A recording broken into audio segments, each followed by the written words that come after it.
Oh, hello everybody. My name's James, and I'm pretty new to this whole vlogging thing.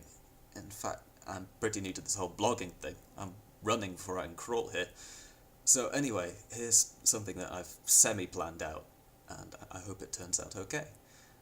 So, the modern world assaults our senses and thoughts with a hefty tangle of information we have to deal with, whether we like it or not. Friends, family, television, the internet. All of these can bring delight, enlightenment, and a sense of belonging. But some of it is bound to grind your gears. Whether it annoys you, bores you, or downright offends you, at some point you're going to want to curl up in a sensory deprivation tank of luminous goo, like some biopunk idea of healing. Alright, so maybe that's just me. But I found another way. I've spent far too much time on the internet, since it was far preferable to what went on in high school. I've seen the best and worst this crazy place can have to offer.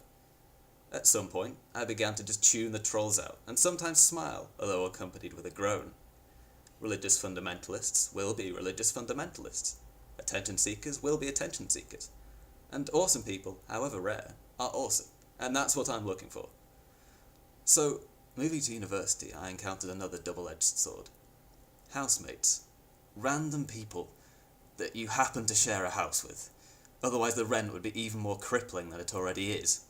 They have access to things, like your fridge and your shower. You're often separated from them in their 60-watt sound system and lengthy Skype conversations by a thin drywall. Don't get me wrong, I've lived with some delightful folk that could be my friends for life. But living with them is different.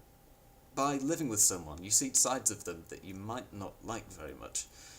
I live with a medical student who is afraid of people and serviced only to make the odd tomato sandwich with which to keep himself alive. He left his dissection kit in the kitchen just in case I was lacking a bit of cadaver in my cookery.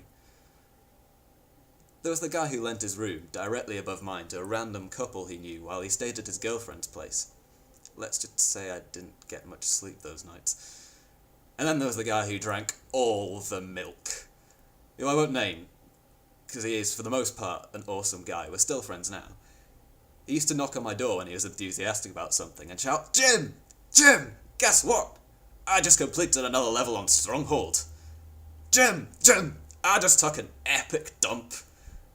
And that's about the time where I started to chill out, and laugh about it all over poker and mugs of tea. Talk about how much worse it could be with dragons in the kitchen. We bonded over annoyances, and I suppose that's how it worked. The next house I lived in, people didn't have a sense of humour, and things didn't work out very well. So the moral of this long-winded rant? Life isn't a particularly well-made tapestry, but it's a piece of artwork with some character. It can get pretty grisly in places, and you'll need to choose the right people to listen to. Then if you can laugh about any of the rest of it, that'll help. And finally, I'd still not be sane if it weren't for large mugs of tea and evenings listening to strangers on the internet. And those would be the times when the bloke in the next room would knock on the wall and shout, "Jim! Jim!"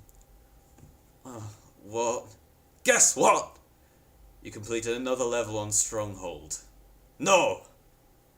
You just took an epic dump. Oh no. I just went to the gym!